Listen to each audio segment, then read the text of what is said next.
Welcome participants to this another session of Envision with the BDG initiative, which we have started, and in this are inviting, or I should say, we have invited experts from all over the world to deliver free lectures on their topic of interest. So this is the 8th session. No, in fact, this is the 9th session, I think.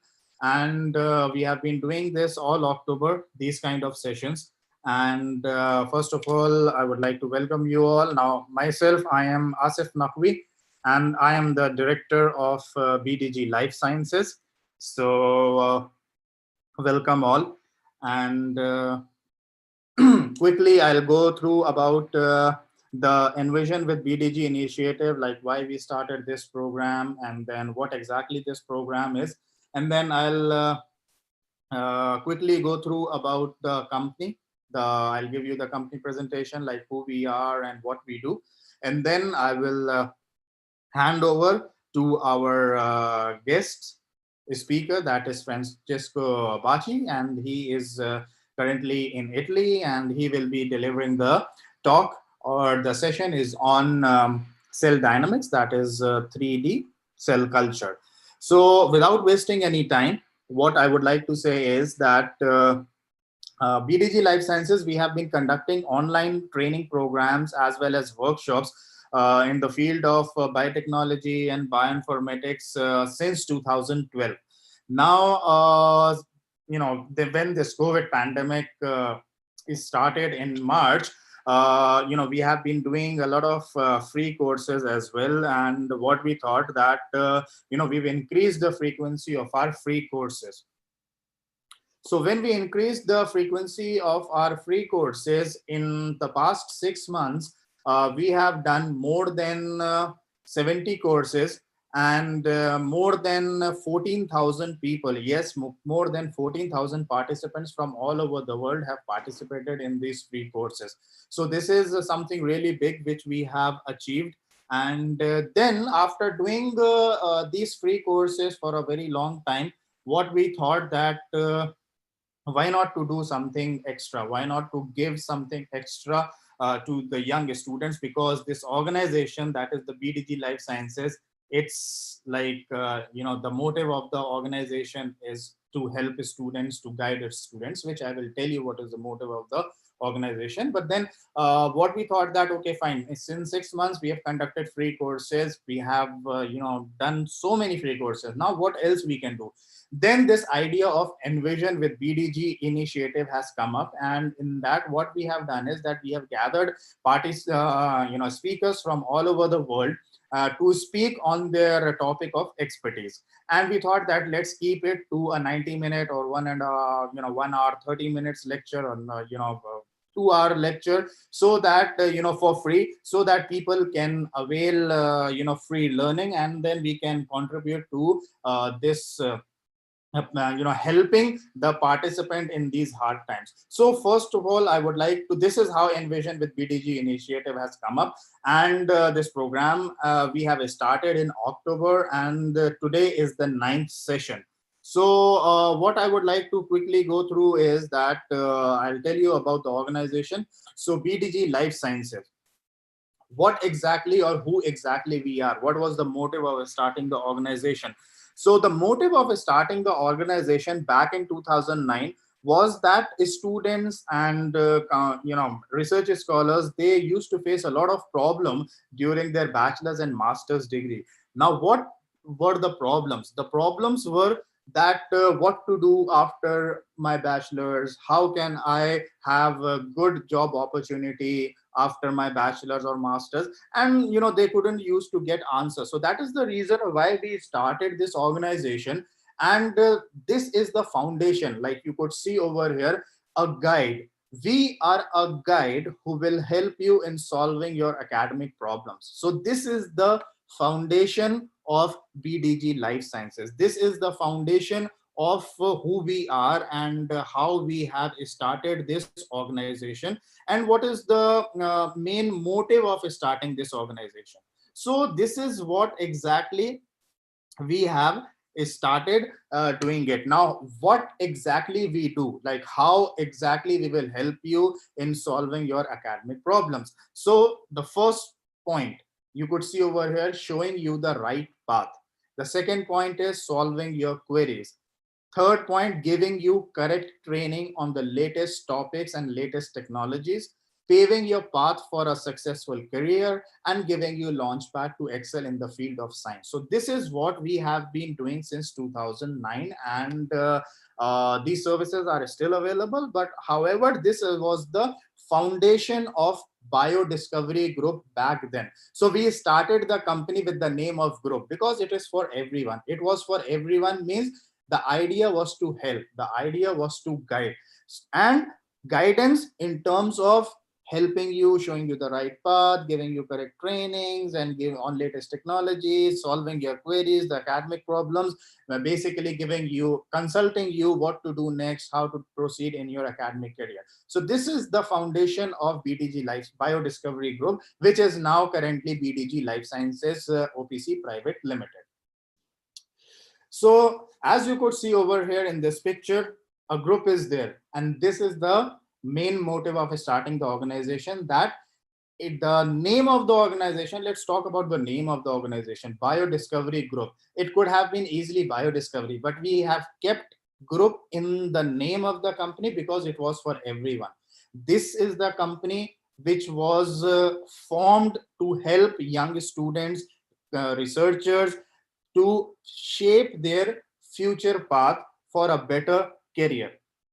So that is the reason why you could see a group of people over here, and that is the main motive of starting the organization.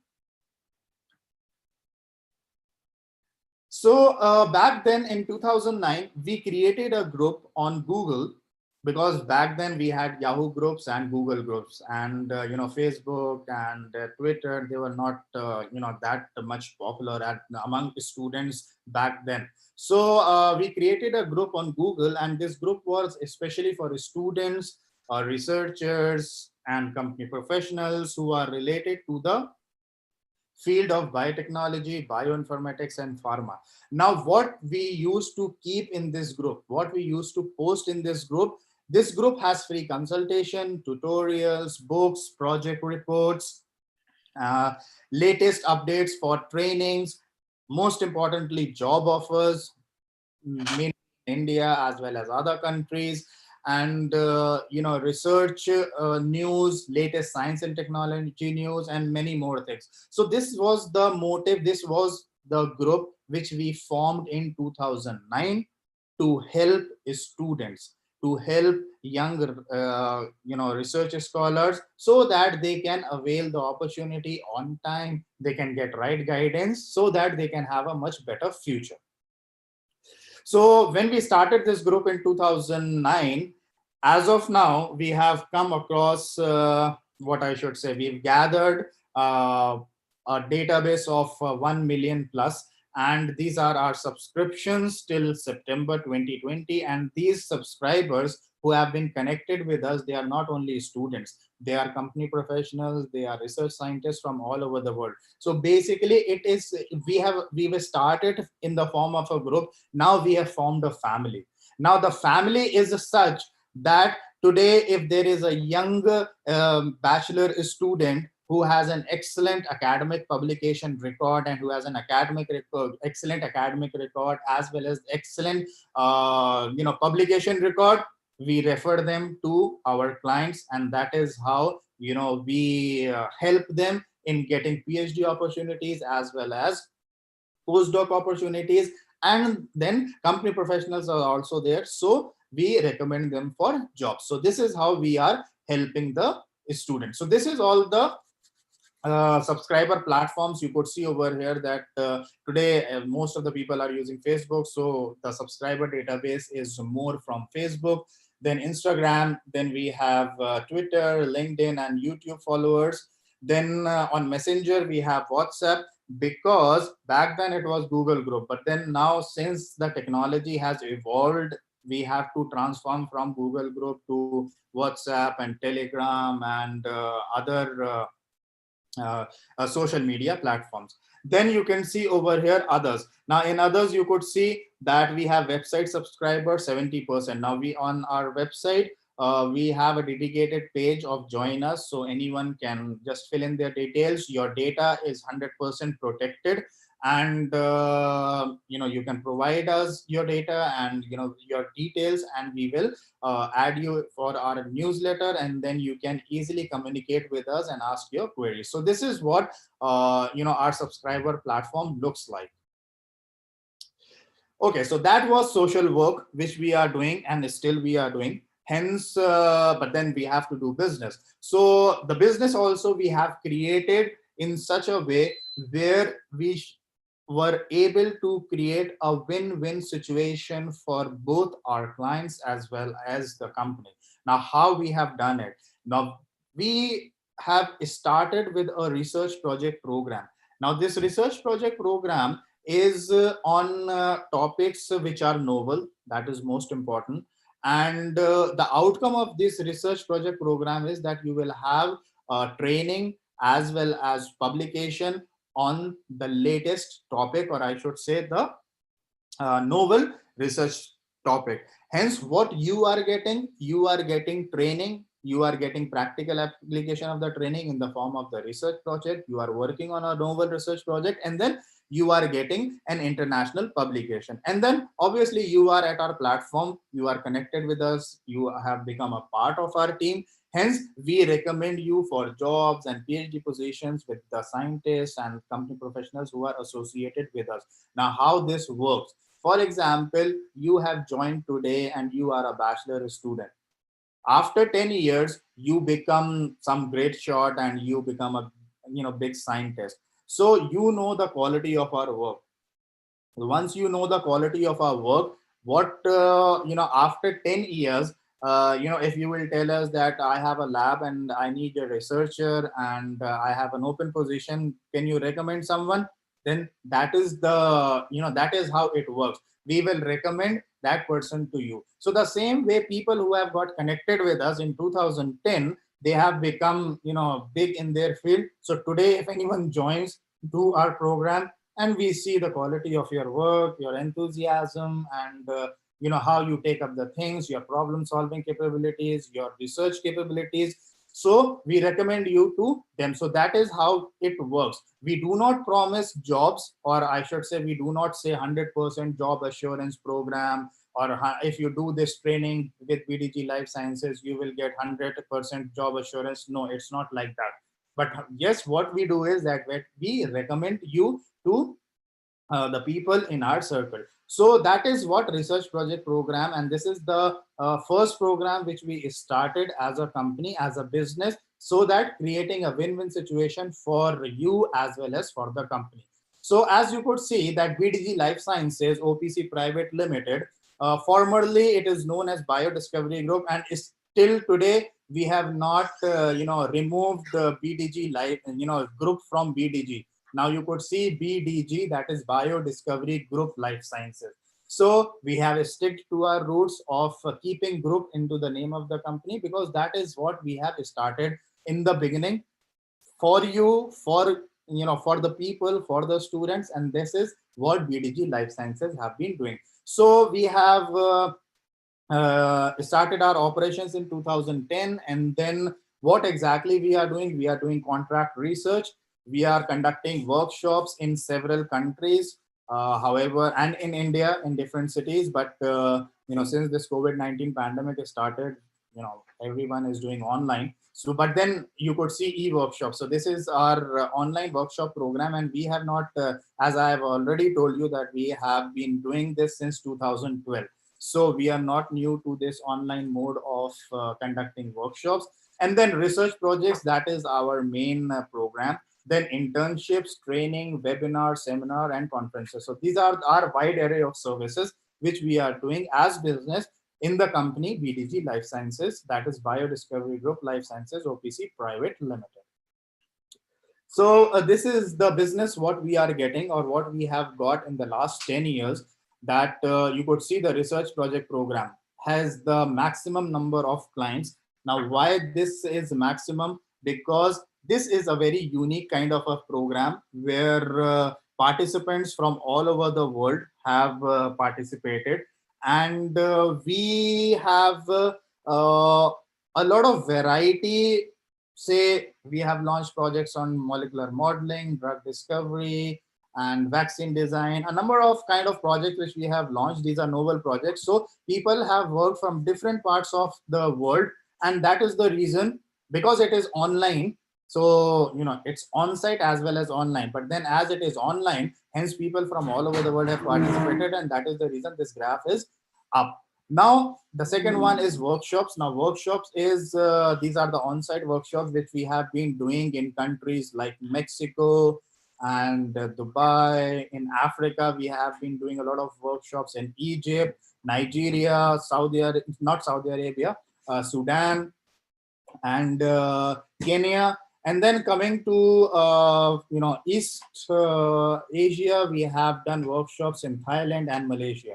So these are the countries where we have been doing. Now there were workshops in Amsterdam, Singapore, and Prague, but then it has been postponed due to the COVID-19 pandemic situation. Then we have e-workshops. Now you could see this e-workshop bar is also a little up. Why? Because it is online and people have been participating from all over the world.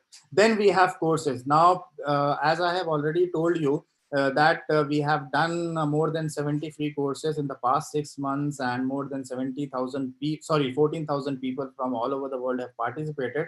Previously, we used to do, say, one course in 3 months, that is the free course. But then because of the COVID-19 pandemic situation, we have increased the frequency, and then it has turned out really good. And then others, you could see, this is what contract research and project designing. So these are the programs or the business which we are getting in the form of what by BDG Life Sciences is doing. So what exactly the aim, or I should say the mission? Our mission is to catalyze the process of biomedical sciences into therapeutic technologies that benefit human health and society, and eventually fuel the economic growth. So this is our mission. It is very simple. You need to work on technologies and learn these technologies to young students and young professionals, and which will definitely help in working for the country, for the betterment of the country, and that is what our mission is. These are our services, or I should say these are the topics on which we are focusing on. And you could say that we have a number of topics like bioinformatics, gene and genome editing using CRISPR, Cas9, Cas12a, Cas13a, nicases, then drug discovery technology. Now, we are a bioinformatics company. We do not deal in vitro as well as in vivo trainings. We deal only in silico. So that is the reason you could see all the topics of in silico, like bioinformatics. So you could see next generation sequencing, data analysis, in which we are doing many times, like immune repertoire sequencing is there, and then exome sequencing, metatranscriptomics, transcriptomics, metagenomics. And then this is a very unique kind of a program, that is artificial intelligence in machine learning in biology. This is what we started in early 2019, and this program has gained a lot of popularity because of its uniqueness and because of its demand into the industry. Then we have immunoinformatics and vaccine design, and then so we are basically doing a lot of trainings as well as workshops, which both are online. So if any one of you are interested, then you can just let us know, and then you can visit our online workshops page where you could see the upcoming workshops on any of these topics. They are all listed. Then we have a very special kind of a program, that is cancer, HIV, diabetes, and tuberculosis research. So basically we are focusing on molecular modeling study and conducting workshops as well as research projects targeted to these four diseases, that is cancer, HIV, diabetes, and tuberculosis. So I was telling you about the research project. I just missed out one point. As of now, we have completed more than 60 research projects, and all of them have got international publication. So these projects, these 60 which I am talking about, these are the projects which are being done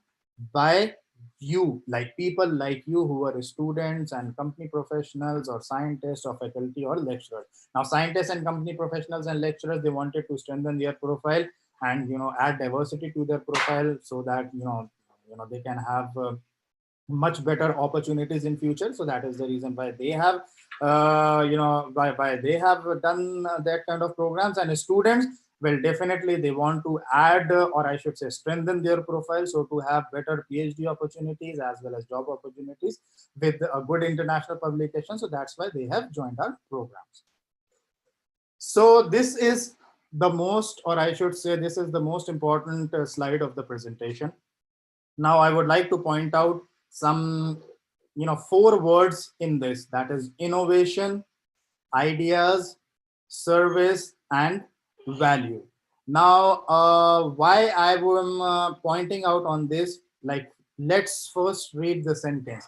Innovation is to translate ideas into service that creates value. So what you could see over here is that BDG Life Sciences, from the beginning, we believed in innovation and creativity. And the foundation, as I have already told you, that it is a group which has a motive to help.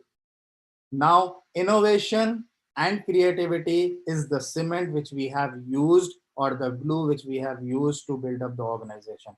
And that is the reason you could see that we have been doing trainings and conducting workshops and research projects on latest technologies. So this is what we have been doing, and that makes us different from any other organization. So these are 5 points which tells you why we are different from any other organization. And that is called value proposition, means what you will get if you join us. First, practical application of technology. Practical application of technology is very important, because if you will not perform the practical, then you won't be able to learn.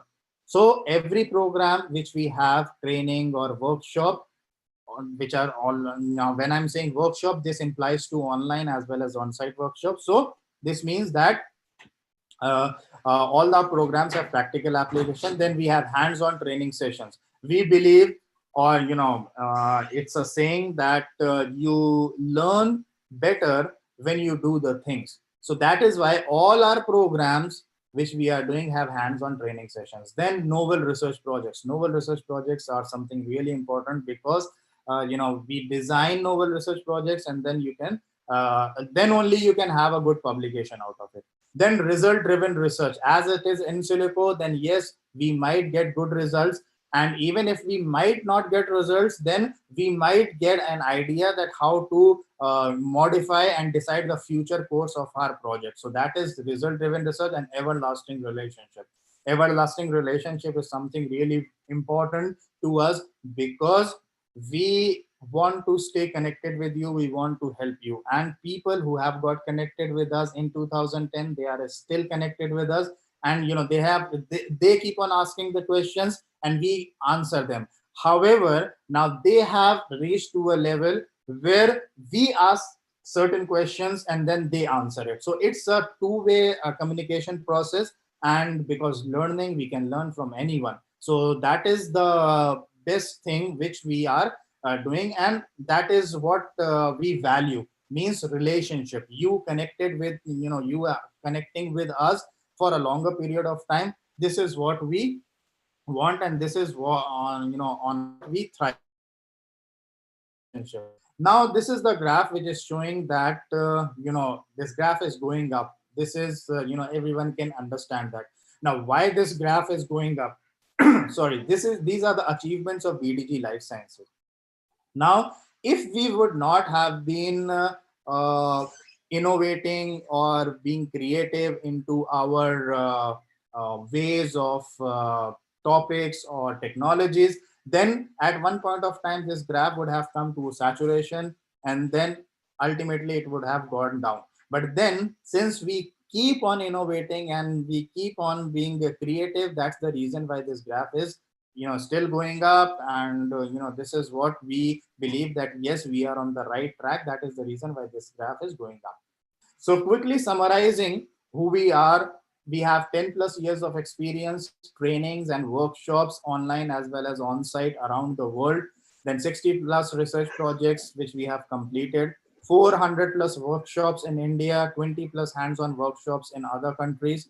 Then we have 50 plus workshops in the premier institutes of India, like IITs and NITs and VIT and MMC, JIPMER, AIMS, New Delhi, etc. And then happy customers. Happy customers is really important because we record the feedback of our clients and put it on our YouTube channel. So this is a unique way of telling the world that how our clients feel.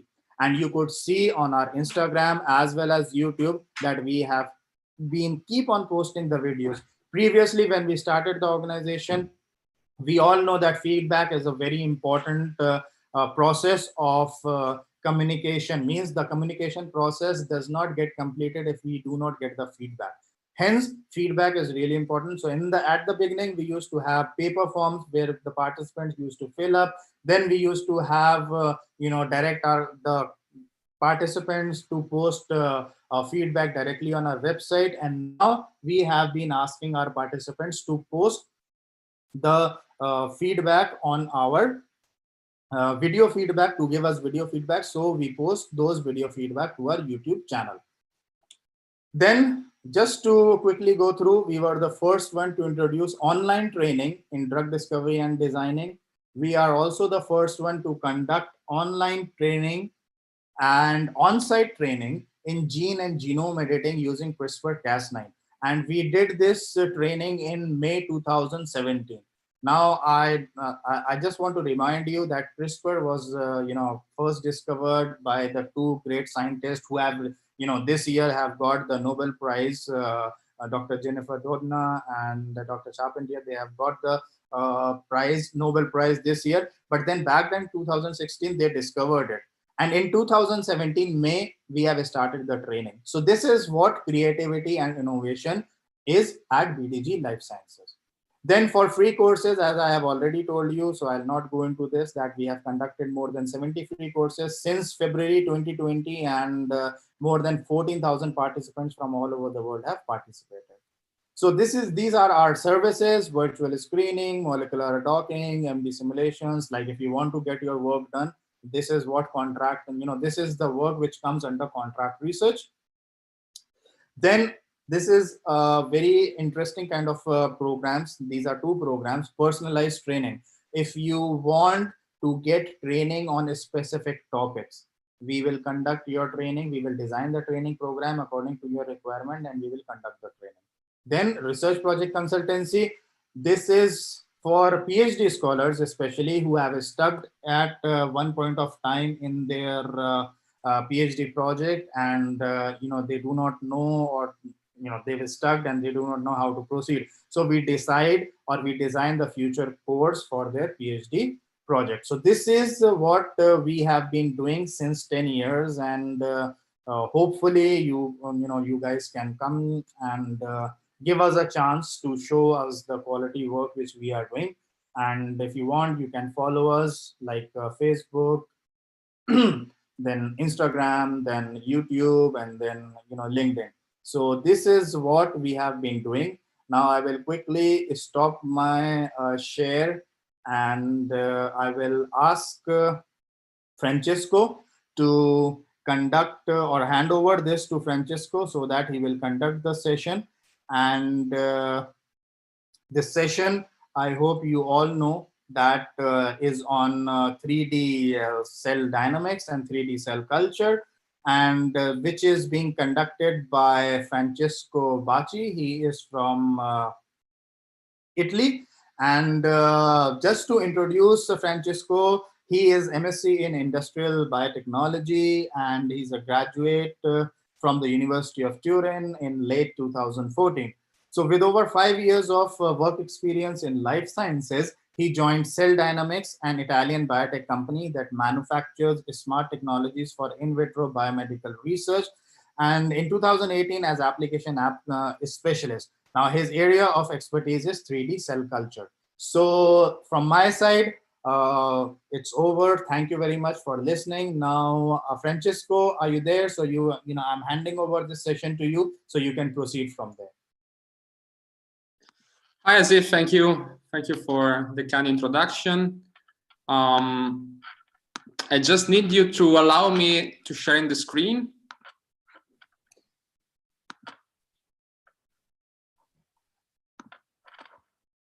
Okay, just hold on, please.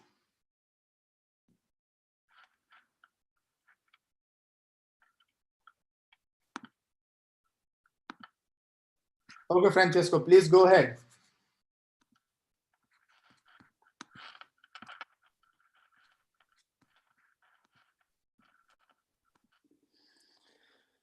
Okay, so you should be able to see my screen.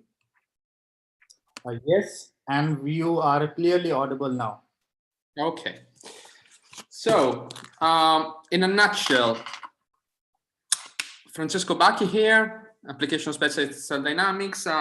Over the next hour, I'm going to cover a lecture about 3D cell culture, from basics to method of analysis. So in a nutshell, CellDynamics is currently a small medium enterprise, biotech enterprise located in Italy, in Bologna at the National Research Council. The company was born as a startup 7 years ago. Most of us come from academia. We basically develop machine for 3D biology. Our main field of expertise is microfluidics. And we basically merge microfluidic-based technology with electronics and optics to create hybrid devices, specially conceived for 3D biology, for the analysis of 3D spheroids.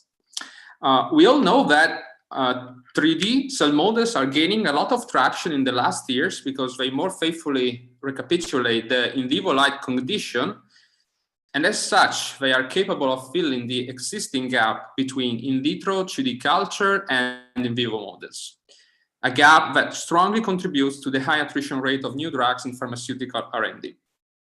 And we are, in that sense, approaching the market with two devices. Weight, that is a cytometer, a physical cytometer we will see later on during this session, and CellViewer, a live cell imaging platform. Let's start with the outline of the topics I'm going to cover. First, a brief introduction about classification and terminology, and then I'll move on to the most commonly used methods for 3D cell culture. Second, I will showcase our technological solution, weight cytometer, that is expected to lead the way of cell weighting and physical characterization of 3D models. And in the end, we will expose some tips and tricks coming from our R&D experience that can help you streamline your everyday lab life when it comes to working with 3D cell culture. Q&A session is set up at the end of the speech, so hopefully we can also have a live discussion with you to hear your impression and your thoughts. Okay, let's start.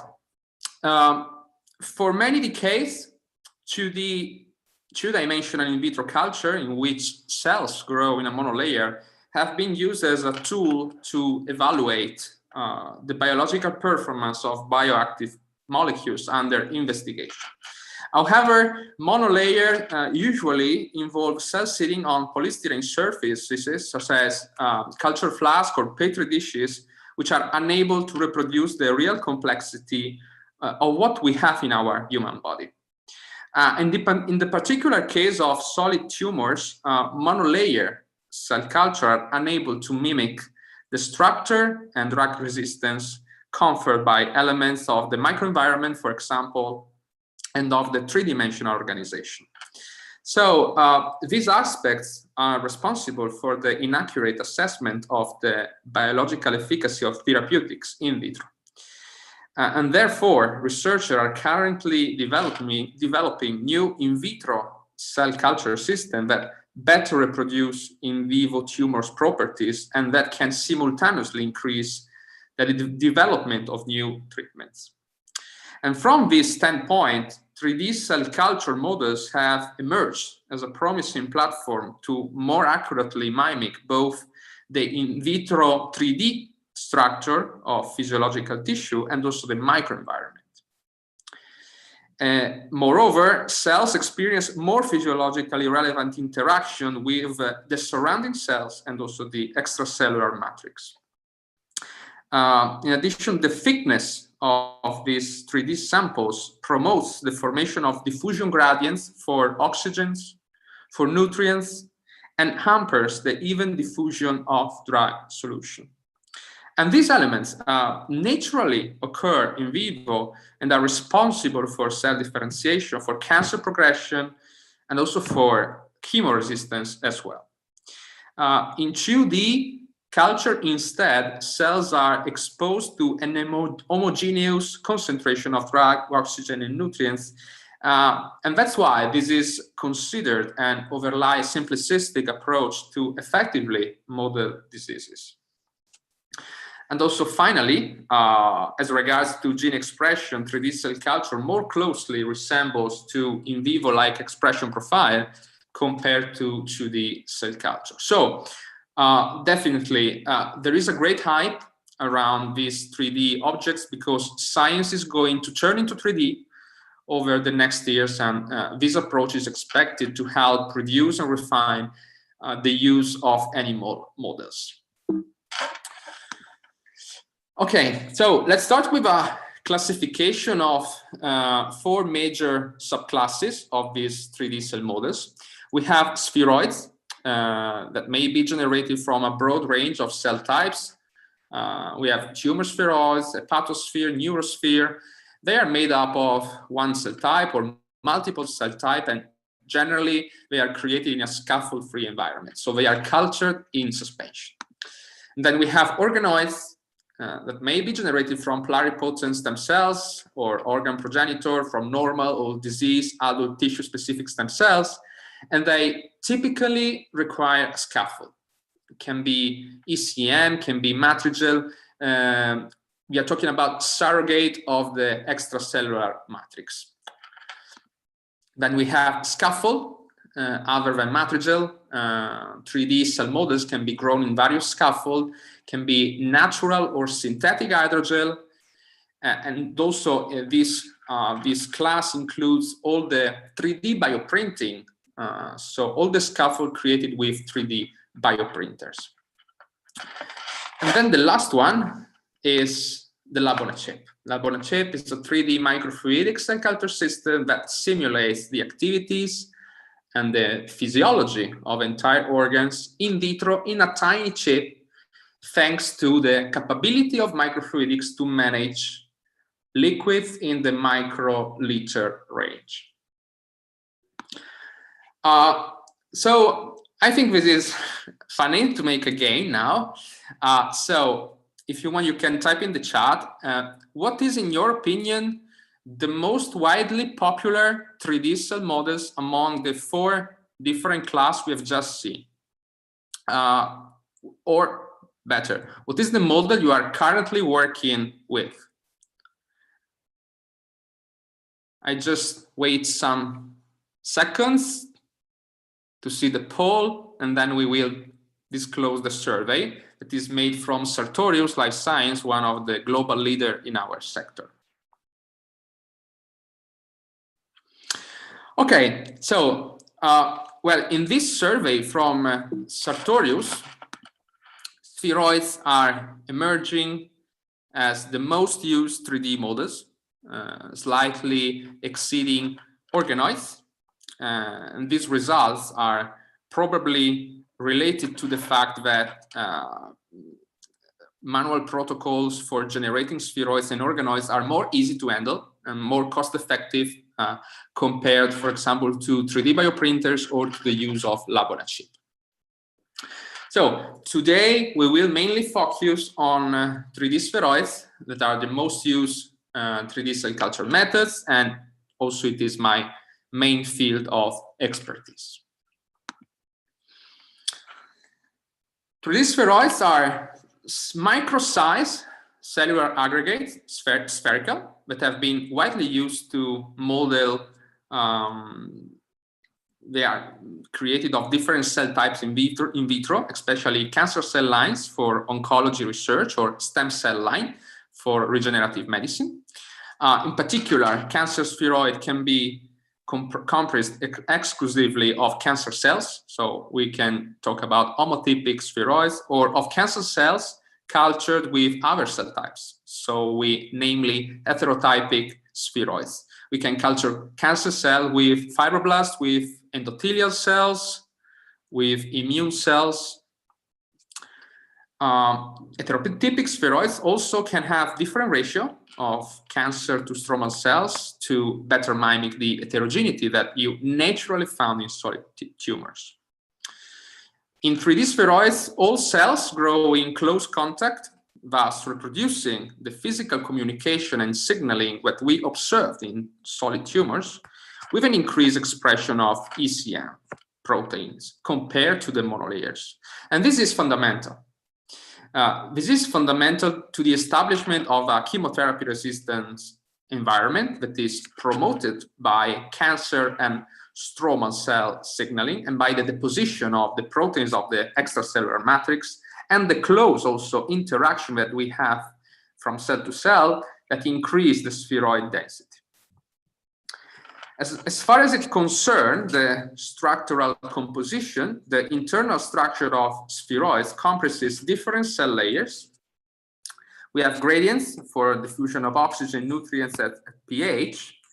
We have an external layer that is composed of cells displaying high proliferation rates, while the middle layer is essentially formed of senescent cells, and the core contains necrotic cells. So the high proliferation rate of cells in the spheroid periphery is explained by their easier access to oxygen and nutrients. In contrast, cells within spheroids remain in a senescent or necrotic state due to the absence of oxygen and nutrients. And in this hypoxic environment, cancer cells, as they normally do in vivo, they can convert pyruvate to lactate to obtain energy. And the accumulation of lactate in spheroids is responsible for the acidification of its interior, so the decreasing pH, which also in that case occurs in vivo in solid tumors. So all these factors impact on a limited penetration of drugs in the core and contribute to in vitro chemoresistance, so better mimicking what really happens in vivo, where drugs may lose efficacy due to physical constraints, due to impaired cell metabolism and tissue acidification.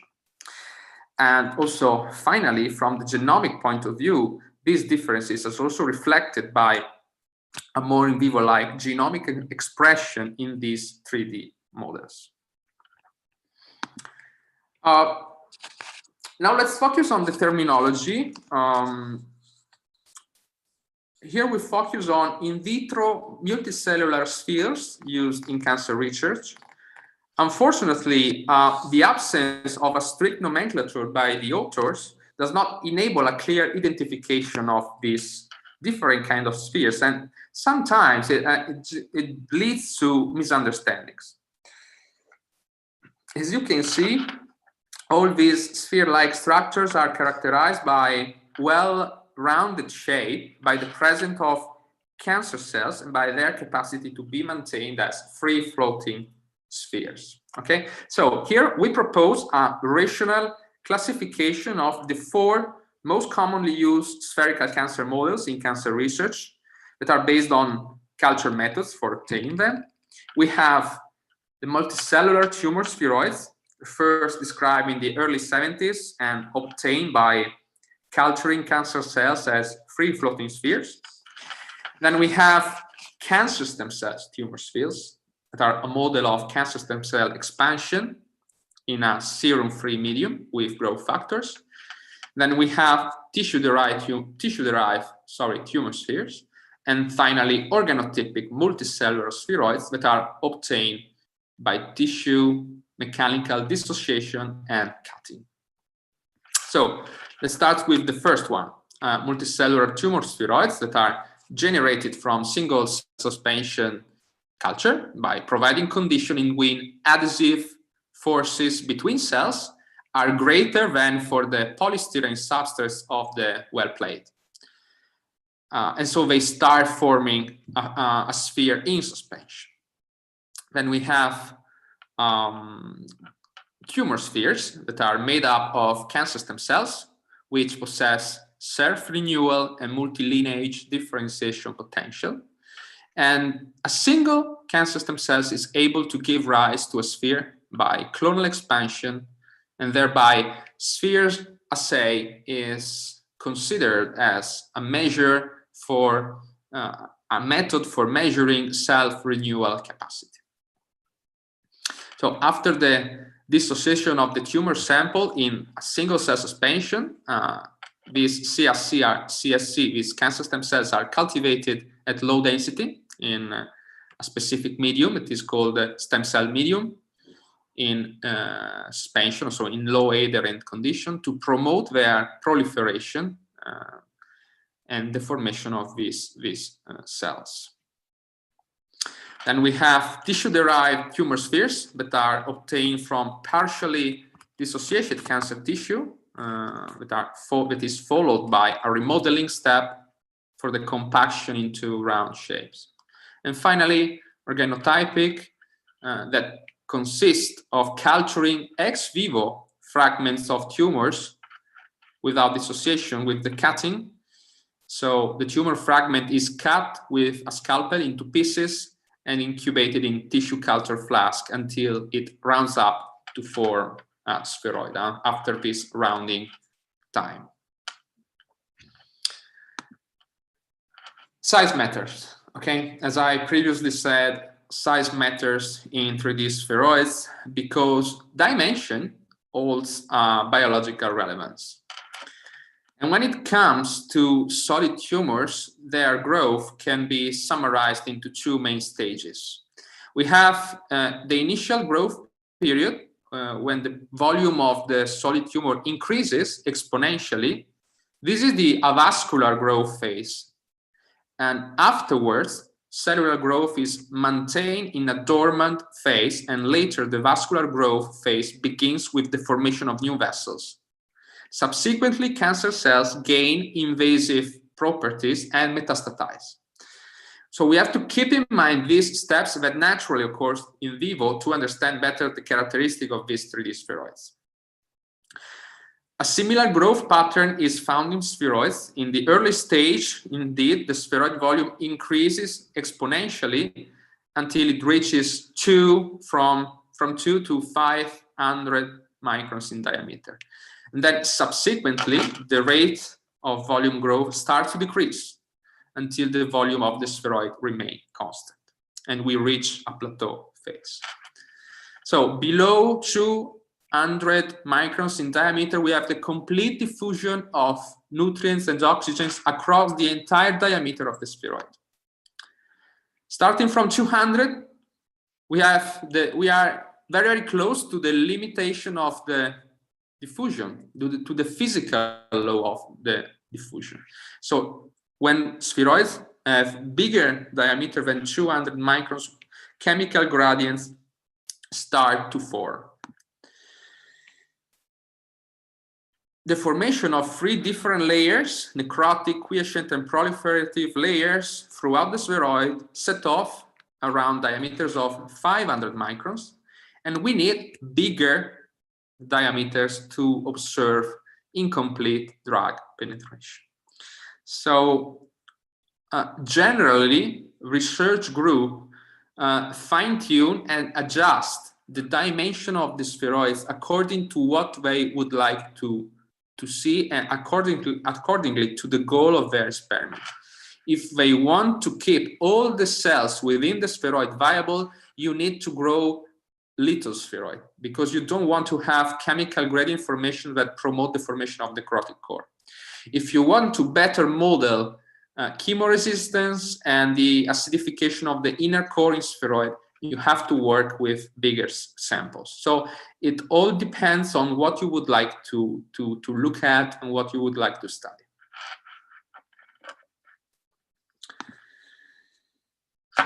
Okay, let's now proceed with the next section about materials and methods for 3D cell culture.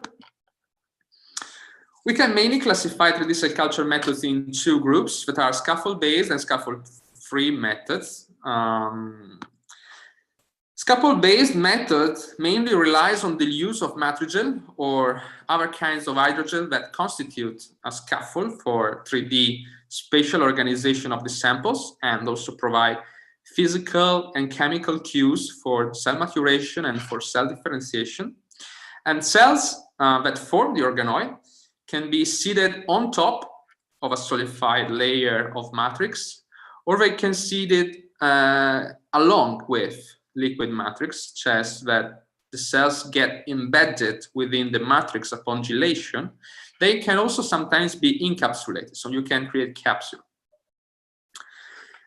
Scaffold-free methods are anchorage-independent protocols to go 3D spheroid, and we can list hanging drop plates, ultra-low attachment plates, and agitation-based methods in spinner flask, shakers, or rotatory system. So in hanging drop, droplets of these little droplets of cell suspension are dispensed onto the underside of a petri dish lid, from which they hang due to the surface tension between the liquid and the air. So the cells in suspension, they spontaneously aggregate into spheroids under the gravity. So the gravity promotes the formation of these drops, and they will form a spheroid due to the surface tension. By changing the cell density, the control of the spheroid size has been achieved with great reproducibility. However, the volume of the seating suspension is generally limited, this volume of the droplet, and so this does not provide enough nutrient for long-term culture. Therefore, generally, these spheroids need to be transferred after some days into 96 well plates, or, for example, embedded in polymer matrices for Tharver studies. Then we have ultra-low attachment plates that consist of functionalized well surface that prevent cell adhesion and promotes their aggregation into floating spheres. There are commercial pre-functionalized solution, or basically researcher can do liquid overlay by means of anti-adhesive surface treatment with polyema, for example, also with agarose layers. And finally, we have spinner flask or bioreactors that are more common for large-scale production of tumor spheroids. Cells are grown as multicellular aggregates in steering, so in steered suspension culture. The movement of the medium that you have due to the steering provides this control environment, and also it improve the transport of nutrients and of the waste. So it's very important for the large scale production. Okay, but the weakness of this method is that the overall control of the number of cells per spheroid and the control of the size is really poor. So basically what we generally do is to do a manual selection of more or less similarly sized spheroids, and then you transfer in another support for further assay. Okay, so in this table, we would like to do a little comparison of all the methods we listed before to understand what are their strengths and weaknesses. So When we use scaffold, the advantage is that 3D models can be cultured for longer periods. And also medium change and harvesting are easier because samples are anchored inside the gel, so it's unlikely to experience sample loss while removing culture medium. The great limitation here is the batch-to-batch variability, especially when you use animal-derived gel as matrigel. So that way, synthetic hydrogel enjoyed success in view of a major standardization and major standard performances compared to matrigel. And so this can be a solution. Conversely, hanging drop and ultra-low attachment multi-well plates represent the most cost-effective solution, okay? And they are also easier to handle when approaching 3D for high throughput screening. What is really tricky is the medium change, especially with hanging drop, but also with ultra-low attachment well plate, because cells are in suspension. So you need to be careful not to aspirate and to discard your samples. Another limitation, especially for the hanging drop, is the limited culture time compared to other methods. Because in hanging drop, you can imagine this drop that is hanging, and the buffer may evaporate. Okay, so the evaporation of the buffer increases the osmolarity inside the drop that is in contact with your spheroid. So you need to basically, you cannot culture your spheroids for longer times. And also hanging drop it's a bit tricky, it's a bit time consuming, it's not so easy to handle. Agitation based need some time to be fine-tuned. Okay, so protocols have to be set up properly for the mass production of spheroids with higher yields, but potentially also this process is pretty prone to automation with an easier way to do medium change and also harvesting for longer culture times. In our opinion, now the most easy way is ULA, ultra-low attachment well plate, and it's the most popular method when you approach high throughput screening in preclinical testing. I think this is the best in class methods also for the pharma. So people are moving with these methods and with scaffold base, especially in matrigel when you grow organoids. So the best one are scaffold based in matrigel and the growth of spheroids in ultra-low attachment well plate. This is the second survey for today. Among the different culture methods, scaffold-based methods is the most predominant one, especially with matrigel, because you have to keep in mind when you grow organoid that are made up of stem cells, they need a scaffold. They cannot grow in suspension as cancer cell can do. And so you need matrigel. You need a physical scaffold to which cells adhere. But also scaffold-free are emerging, especially for the growth of spheroids made up of cancer cells. And among the different methods, ULA plate is the most common one. Okay, so now let's have a look at the principal endpoint analysis we can run on 3D spheroids, starting from imaging technique, optical microscopy.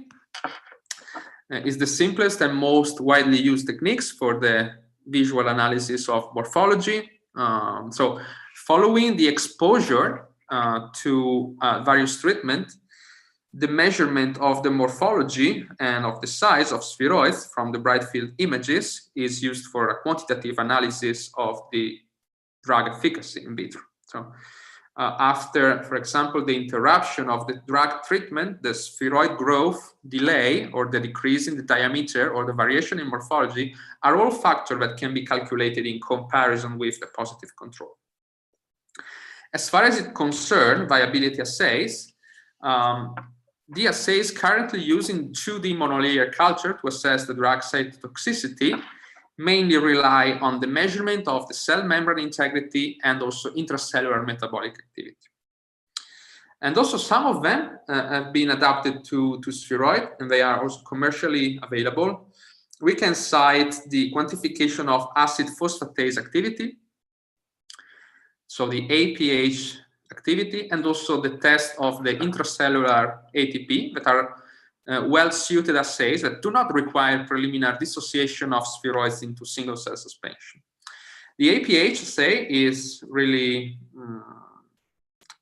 I think, really simple and also inexpensive, and so it works with the quantification of this APH activity in viable cells through spectrophotometric measurement. Okay. While the ATP assay is a bioluminescence-based assay, so it harnesses the oxidation of luciferin. It is the substrate of the firefly luciferase enzymes in the presence of oxygen, magnesium ion, and ATP. Okay, so basically the intracellular ATP content is used to quantify the number of metabolically active cells, so the number of viable cells. In our lab, we use Cell Titer Glow 3D, and that is the ATP assay kit from Promega. It's really time-saving, also well standardized assay, since the addition of a single reagent directly to your spheroid allows to do the cell lysis and the simultaneous generation of the bioluminescence. So it's one step, okay? And this assay also promote a robust lysis to overcome spheroids obstacle, because, you know, in spheroids you have tight cell-cell interaction, so tight cell-cell junction, and the presence of extracellular matrix. So in some case can be a little tricky to promote the lysis, but with this kind of kit, we didn't meet any problem at all. We can also do qualitative assessment of proliferating and dead or necrotic cells that can be performed with confocal imaging or with wide field imaging using live and dead assays. So generally we use calcine AM for live cells, and Nexin-5 for apoptotic cells, and propidium iodide for dead or necrotic cells. Okay. Another method is flow cytometry. It is another method for the quantitative measurement of 3D spheroids, and it is really helpful to quantify the number of senescent and proliferative cells within a spheroid by using, for example, DNA dyes, okay, that bind or intercalate DNA during different stages of the cell cycle. So you can discriminate cells that are actively proliferating according to the phase where the DNA is, okay? This technique is also used to classify, for example, the phenotypic expression of the markers in cancer stem cells spheres, okay? And afterwards, you can, of course, measure also the identification and the uptake and the penetration of drugs inside the cells or probes. And then we have Western blot and quantitative real-time PCR, that are techniques widely used to evaluate the presence of the protein and the gene expression partners in 3D tumor spheroids. Okay, so Western blot is used to evaluate the presence of the protein, and generally you do cell lysate. So to do so, cellular homogenates are obtained, harvesting the 3D spheroids and doing the chemical lysis using a buffer with a detergent. Sometimes we can also promote the chemical lysis with sonication, and then you will quantify the content in protein. So the main advantage, of course, as you know, of this technique is the sensitivity, but it's a semi-quantitative method, so it should be complemented with the quantitative analysis in real time that you do with quantitative real-time PCR. These are just some suggestions for the staining in 3D models, as you know, there are different kit, a lot of kit you can use for the live and dead assays. And we generally use calcine, AM, and propylium iodide. You can also do histology, so hematoxylin and eosine, toluene blue, and you will see dark region inside that are related to the apoptotic cells. And if you are also lucky, you will see some dark points on the external periphery that are the cells under high proliferation. And you can also do some more skilled immunostaining with specific marker. One is really used is Ki67, but it's also, if you want, depending on what you want to see, also glucose or hypoxia probe are commercially available. Okay, so for what regards the imaging, we have to keep in mind that we are working with fixed samples. So we are not analyzing and doing imaging on monolayer. So basically, we will switch to do imaging on 3D spheroids. We will use more powerful technique, confocal imaging, or super resolution, or light sheet imaging, and more or less this is the workflow we typically use. We culture spheroid and we recover them from the support or the scaffold where they are grown, and we start with the immunofluorescence analysis and with immunofluorescence protocol.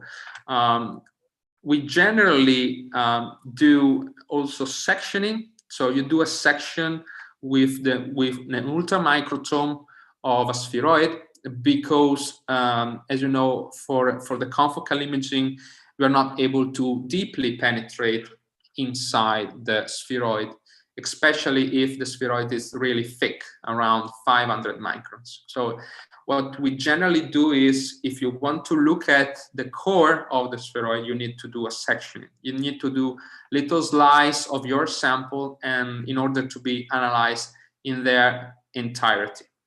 So you generally do the fixation of your samples with different fixative, 4% paraformaldehyde, and then you do sectioning. And after that, if you want to look at intracellular marker, you can do the permeabilization and then the staining with antibody and fluorochromes.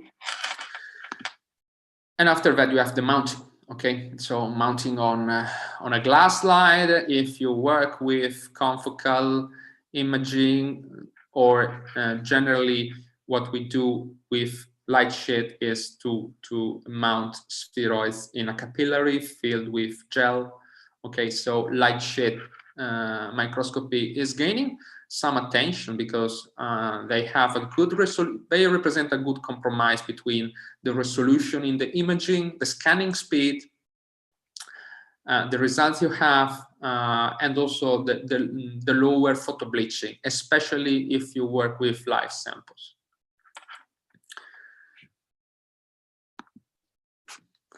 Okay, this is a comparison chart of the most commonly used imaging techniques for 3D imaging, with the pros and the cons. As I told you before, unfortunately, compared to conventional 2D cultures, the 3D structure represent here in 3D spheroids a technical challenge for the conventional instrumentation. Because this increase in size you have in spheroid, this increase in thickness result in a loss of image quality due to the scattering, the reflection, and the absorbance of light within the tissue of the spheroid.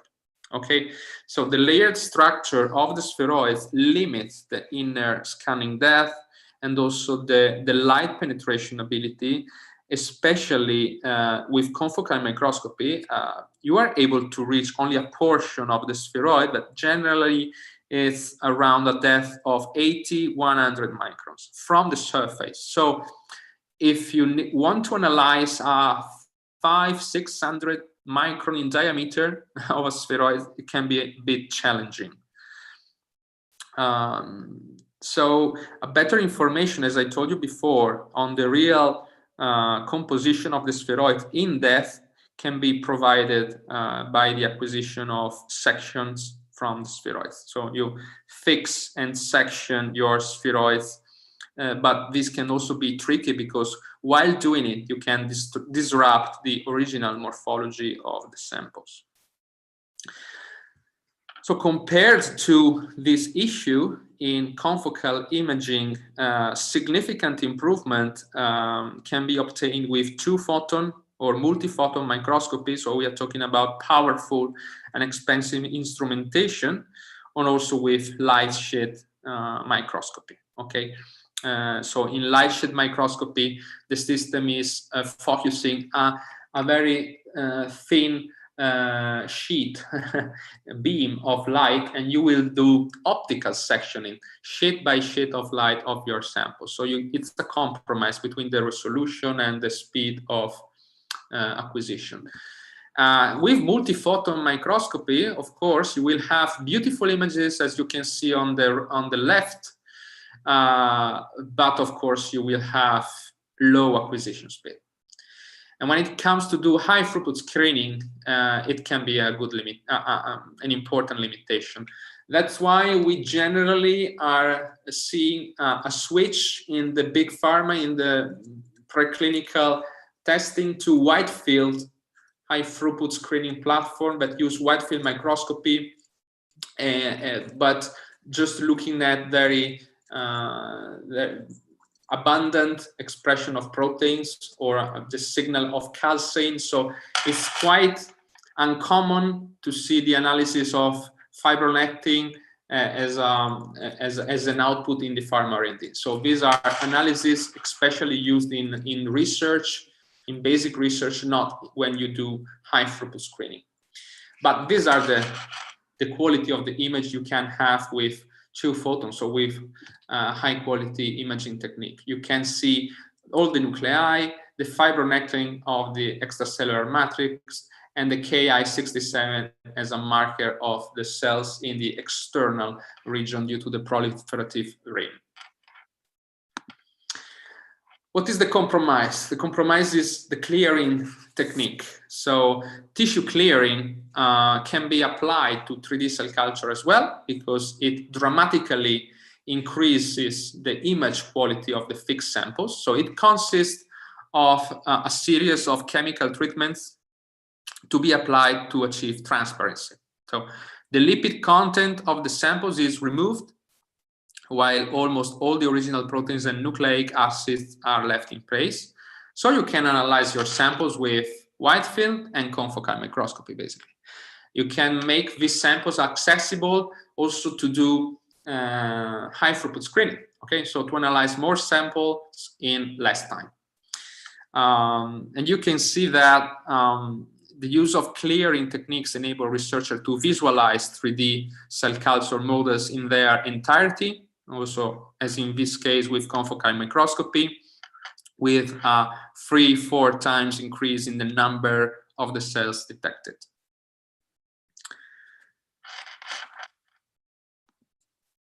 Okay, and to conclude, in conclusion, let's discuss a little bit about the concerns and the challenges around 3D cell culture. By the way, there is a great excitement in the scientific community about 3D cell models, because they promise to recapitulate better the in vivo tissue environment more faithfully, okay, than the 2D monolayers. However, so far there is still a lack of conclusive evidence that such models better recapitulate in vivo tissue pathology and disease pathology and pathophysiology, and so provide data to replace current animal models in preclinical testing. Okay, so we know that these 3D cell models can be really promising, but a direct correlation with the clinics is still lacking. So it's something that we know and we need to do in the next future. The other weaknesses come from the need of standardization, of course. So the need of standardized culture methods in order to obtain more homogeneous samples and also the claim to standardize quantitative readout to better compare the data. There is this perception, there is the perception that we need more validated methodologies and adequate software tools to make the most out of these information-rich data sets. So we have to be careful. We run the risk of disillusionment if we do not establish the appropriate guidelines on how to validate a model and how to analyze correctly these data. So these are just the challenges that we will work on over the next year. Okay, so we can now proceed with the insights about our weight cytometer. It is the new technology from CellDynamics, a technology for the physical characterization of 3D cellular models. As we saw before, when we work with spheroids, but also with cluster of cells in suspension, we can actually measure lots of parameters. For example, the dimension and the morphology with imaging techniques, or we can measure the viability with biochemical assay, and we can also quantify the expression profile, as we said before. But so far, there isn't a rapid and easy way to measure physical parameters out of your cell culture, and the weight is going to answer to this claim. In addition, the spheroid formation is a multi-step process. So after an initial cell seeding, cells begin to aggregate each other, and after a delay period for the synthesis of the protein involved in the cell-cell junction, spheroid form a more compact aggregate. So I know that some of you in the audience are really familiar with this kind of mechanism, but I'd like to put the focus on how these objects are also physically evolving over time from the physical point of view. So we need to keep in consideration. We need to keep in consideration that spheroids can be really heterogeneous from the physical point of view, and this can be a source of variability in the result you will get while doing your research. Well, if we look at the picture on the left that is taken from a paper, we see the images of spheroids acquired at different time points. And there are basically two main parameters that are currently in use to classify these objects. We have the cell seeding number and the culture days.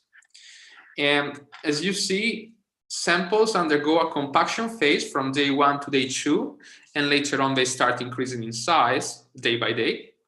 But the system very quickly reaches a plateau phase. So you can appreciate that from day 7, for example, to day 13, size doesn't increase so much, okay? You see that the spheroids are getting darker, by the way. So therefore, something is changing, probably their density, their weight, or their thickness, okay? But we are not able to quantify this variation. So biophysics, as we said before, compresses also biological relevance because the size and the compactness of the spheroids influences the diffusion gradients of oxygen and nutrients. So it can alter drug penetration, can concur to the chemoresistance. So for all these reasons, measuring physical parameters definitely is worth the time and the effort. And this is the solution we are proposing. It's called weight. It's a play on words. It's basically a cytometer, so a lab weighing scale that simultaneously measures weight, mass density, and the size of sphere-like biological samples. The technology is microfluidic based, so it relies on a coupled gravimetric and dimensional analysis. and we will see later on how. This is our publication that entirely describes the method. So if you want, you can reach out to me by email. I'm really happy to send the publication to you. So I don't want to overload too much this speech with too much technical details. So long story short, this is the schematic representation of our device. The device acts similarly to a flow cytometer. So it withdraws the sample suspension that is put inside an inlet tube by activating a peristaltic pump. And basically, the system drives the suspension of spheroid inside this fluidic core chip, where individual samples are analyzed one by one inside the field of view while they are analyzed by this bright field imaging setup. It is composed by an objective, a light source, and a camera. So samples are observed one by one while they are falling down only by gravity force inside the field of view with the analysis buffer at rest. So they are just falling down due to the gravity force.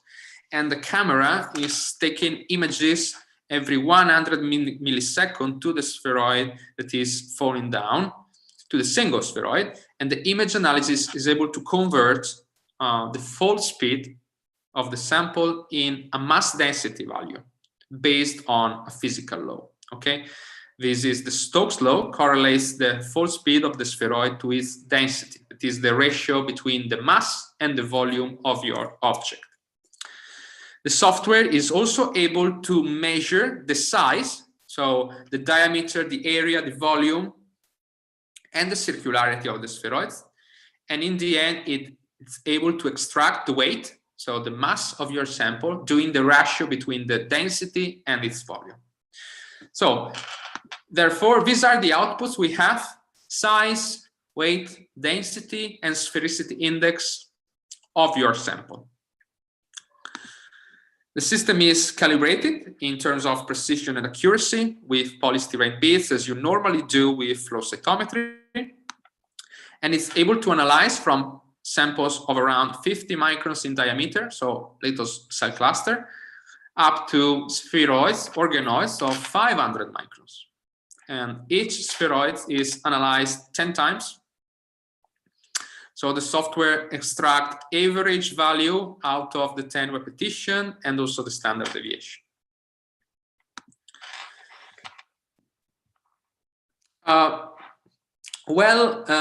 Weight represents a breakthrough. So it promotes a paradigm shift in the existing modus operandi of the biomedical research. So we are really familiar with this kind of workflow. So up to now, we grow 3D cell culture, and later on, we expose the samples to drug solution. And typically, we evaluate the in vitro efficacy by measuring variation in size and in vitro viability assay. So we measure the diameter, shrinkage, and we run viability assay.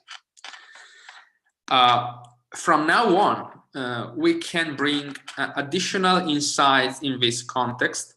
For instance, the mass density is an index of the spheroid compaction and the spheroid compactness, and can be directly linked to the maturation of your samples.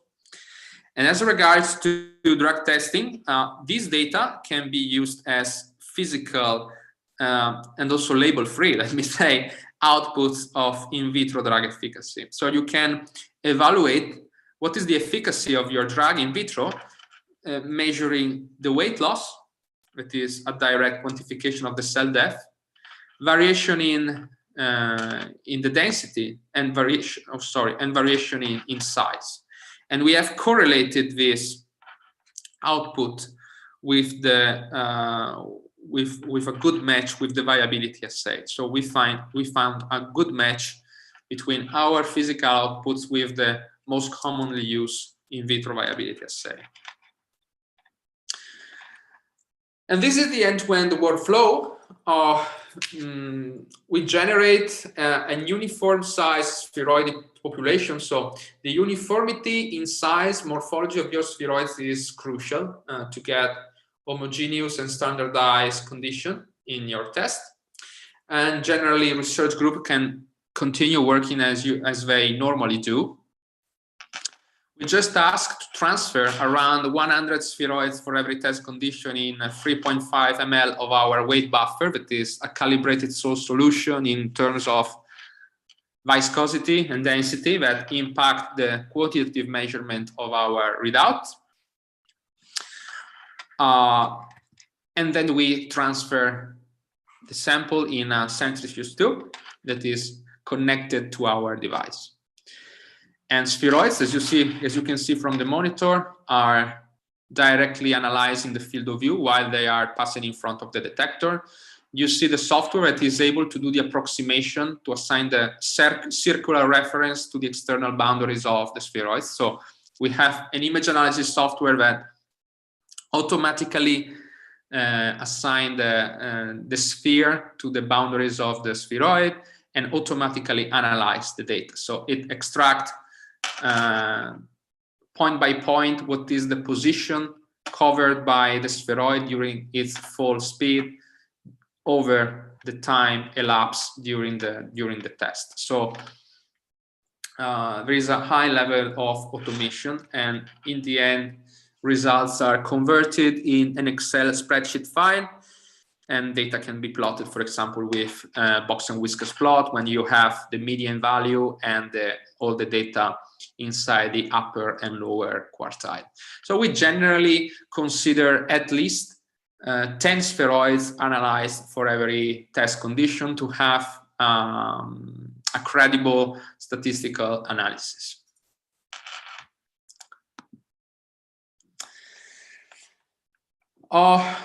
This is just our suggestion for the growth of 3D spheroids. As we ask to transfer around 100 spheroids in for every test condition in the inlet tube, that is a centrifuge tube, we generally do not recommend to use U-bottom ultra-low attachment well plate. In U-bottom, you will have only one spheroid in every well, and it would be too much time in pipetting for transferring every single spheroid from 100 wells inside the same inlet tube. Flat bottom ultra-low attachment well plate allows the formation of multiple spheroids in every well, so you have a higher throughput, and so it will take less time for you to transfer spheroid from the well to the inlet tube for the analysis. But in that case, as you can see, samples are not homogeneous in size and in shape. So the best compromise is to use micro-pattern plate, where you have microcavities, little microcavities in every well. So basically, in every well, you will have tens up to hundreds microcavities, micro well. So you have a lot of spheroids in every well, and they are really homogeneous in size and shape. These are the products we have already tested in our lab: spherical plate from Kugelmeyer's, AgriWell from Stem Cell Technologies, and Ilplesia from Corning Life Sciences, and they all work very well with our device. So you just pipette the cells, wait the spheroids to form, and you just transfer tens or hundreds spheroids directly from 1 or 2 wells inside the inlet tube. So it's really fast, really easy. Spheroids are really homogeneous. These are the features of our buffer. We work with research group from different states, and due to COVID-19, now we are working very well by receiving samples in our lab. So we generally receive samples in cryovial from UK, from US, something from Brazil. So it's very interesting because we have procedures to work overseas for the fixation of spheroids and the shipment of fixed spheroids in cryovial, and it works very well. So if someone is interested, we can do something like that. We can do analysis in our lab. And these are the outputs we can provide to the researcher. So the raw data in an Excel spreadsheet file, the carousel of the bright field imaging for every sample. You have to keep in mind that this system is not ideal for the imaging, so you cannot expect optimal quality for the imaging, because samples are not stick on a surface. They are not sticking on a surface, but they are moving down. They are falling down, so they are moving across the field of view. So of course, you will have a bit of blurring in the images you acquired. But these are important to do a qualitative assessment, for example, of the morphology, of the circularity and the roundness of the samples you are analyzing. And in the end, you can plot samples, you can plot the results as, for example, histograms, scatter, XY plots, or box and whiskers plots, as you prefer. We generally collect data in a report and we provide it to the researcher for their personal publication. I want to go fast. Okay, so these are the application we are proposing for our device. Basically, we can use weight cytometer for basic research. So we can standardize our 3D cell culture on a physical basis. So we can use physical outputs to standardize your population. You can do also monitoring. You can also monitoring your cell growth, so the kinetics of your population. It can be used also for cell factories when you are interested to do mass production of spheroids, organoids, and you want to run quality control to optimize the process, to do the scaling up of your protocol, and you just need to analyze a batch, okay, for the quality control. Of course, these cytometers is useful for R&D in pharmaceutical research. We can use physical outputs for the evaluation of in vitro drug efficacy as a new way, label-free, okay, to be coupled with commonly used tests. And another arising application is the quality control in tissue bioprinting. The recent advancement in 3D tissue bioprinting is that you will start from spheroids as building blocks, so you will not print any more cells in matrigel, but directly spheroids. You will create necklace or little chain of spheroids, and having a tool to physically measure the physical properties of the spheroids is really important.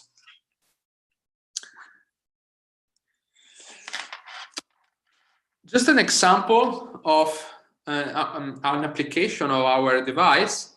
This is the results we got with a couple of immunologists here in Italy, and it is related to the evaluation of NK cell mediated immunotherapy approach in CRC, so in colorectal cancer spheroids from the physical point of view. So here we present an innovative approach to quantitatively measure the in vitro efficacy immunotherapy from the physical point of view. This is the rationale of the study. We do quality control of the spheroids composed of 4 different cell lines with our device, with the weight cytometers. We compare this data with 2 common tests, cell titer glow, so the ATP measurement with Promega kit, and then also we counted the cell nuclei with confocal imaging, so the number of the cell forming the 3D spheroids. After that, we evaluated the NK cells killing on colorectal cancer spheroids with our system, and we do the match with a viability assay.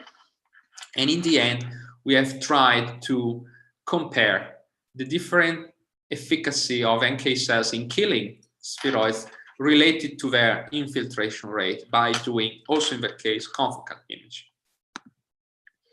And these are the results, okay? So spheroids were generated with these 4 cell lines in flat bottom, ultra low attachment well plate.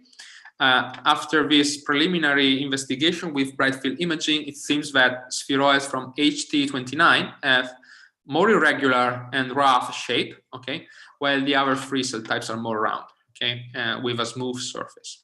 So it's very interesting because although starting from the same cell seeding number, different cell types generate 3D spheroids that have statistically significant differences in their biophysics, in their physical properties.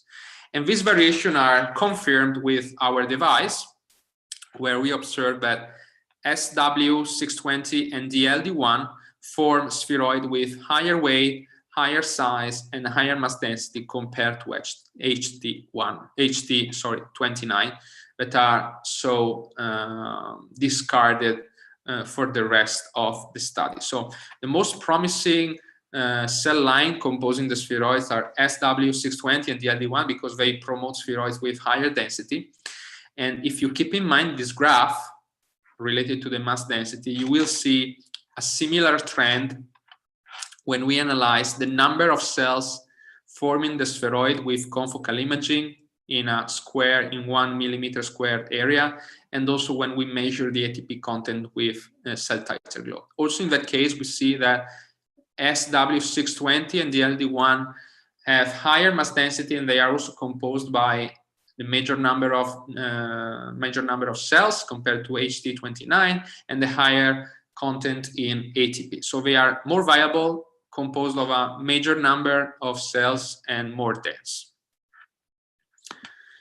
And it's really interesting because, as I told before, we start from the same cell seeding number, and you can appreciate how heterogeneous can be your 3D sample population. And you have to consider this variability to compare the data you got during your analysis.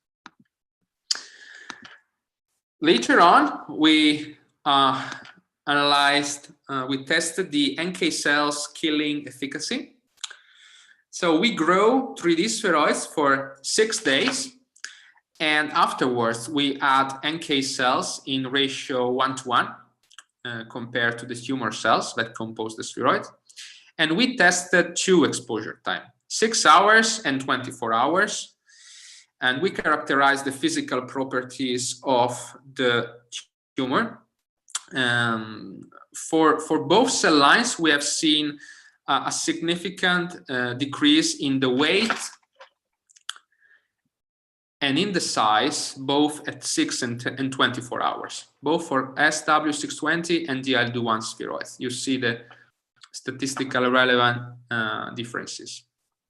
And this means that NK cells are promoting cell death, and this results with weight is consistent also with the decrease in the fraction of living cells that is visible, especially 24 hours with the in vitro viability assay. So these results match very well each other.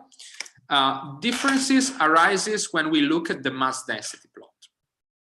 If we focus on SW620 spheroids, we see that there is a slight increase in mass density at 24 hours after adding NK cells comparing to the positive control. And conversely, this increase is statistically relevant in the LD1 spheroid. Okay, so we are telling you that NK cells are infiltrating inside the spheroids. They are promoting an increase in mass density, but with a different extent according to the cell line composition of the spheroid. So to further investigate the reason behind this increase in mass density, we performed confocal imaging with infiltrating NK cells labeled in green, as you can see from this slide. And you can clearly observe that there is a significantly higher number of NK cells that could infiltrate in the LD1 spheroid compared to SW620 spheroid, where NK cells only accumulate at the periphery. So this data might explain that the differences in the mass density we have detected with our device is pointing out a different mode of action of NK cells that are able to completely infiltrate inside the LD1 spheroid while they are just accumulating in the periphery. So we are giving the biological context to the physical property we have seen before.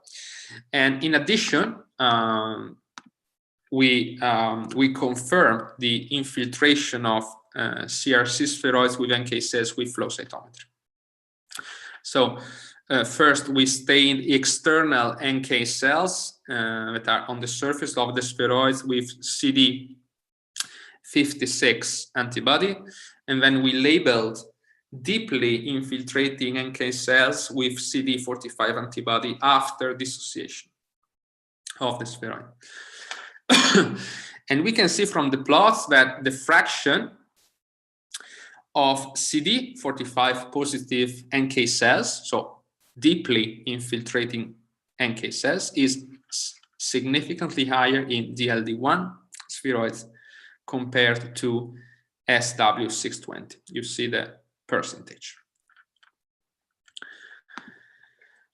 Okay, so I have just not much time to discuss the other case study, because I want to leave some space for the question and answer. So just the last session for today, and thank you again for your attention, is around tips and tricks for everyday labs life, okay, coming from our R&D experience.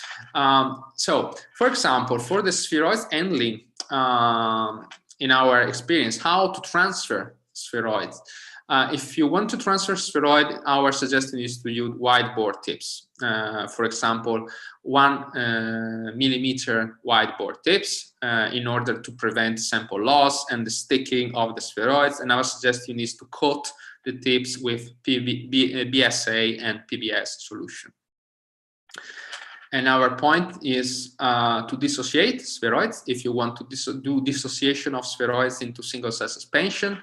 And there are basically 2 methods to do it: mechanical dissociation by pipetting, or also you can use acutase that works very well, is enzymatic based dissociation. If you want to create tighter spheroids, so more compact, there are basically 2 methods.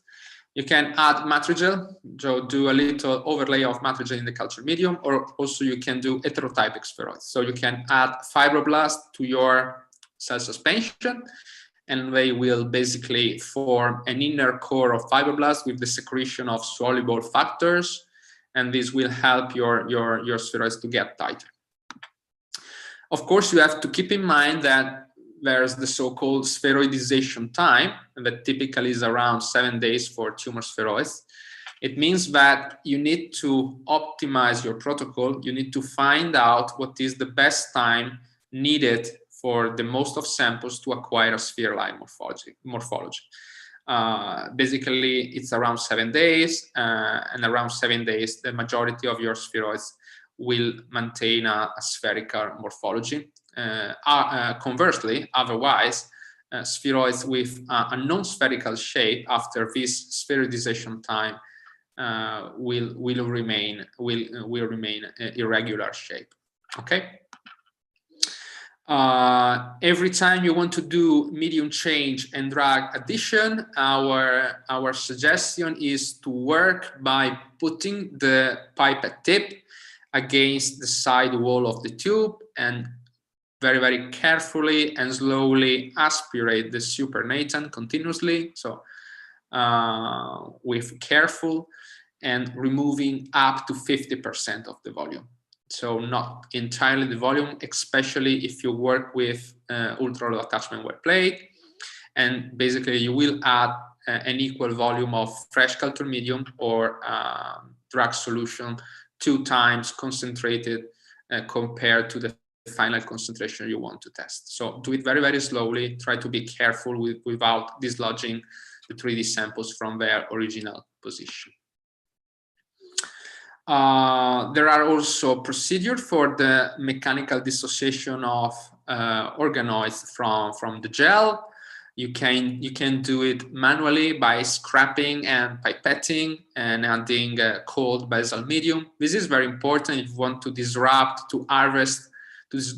the gel and harvest your spheroid in order to do, for example, flow cytometry or NGS analysis, genome analysis, and it's very important. And you can do it mechanically, Or this is also a product that works very well. So it's an enzymatic-based kit provided by Corny that allows to quickly dissolve the matrigel.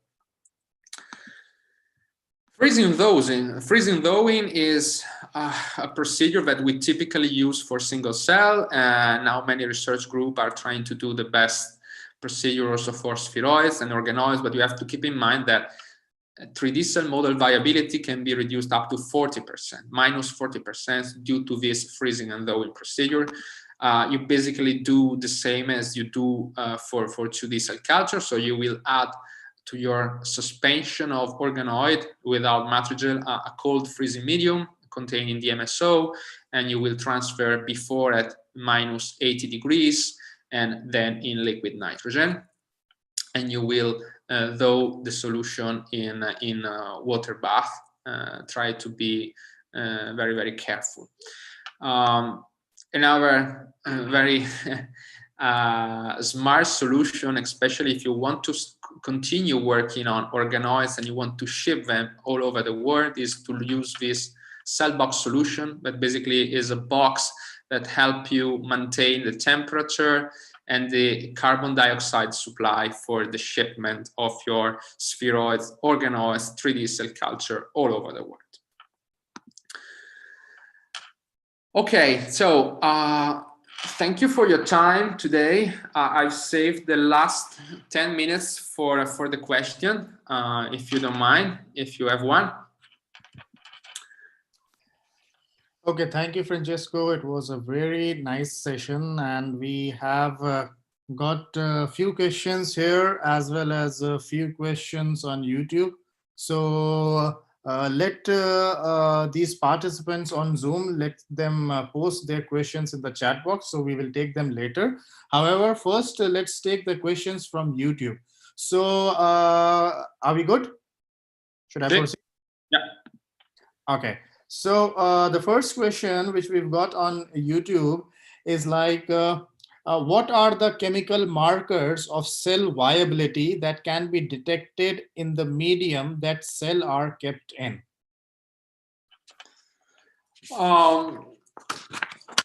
Yeah, so you're talking about cytokines and chemokines, I guess.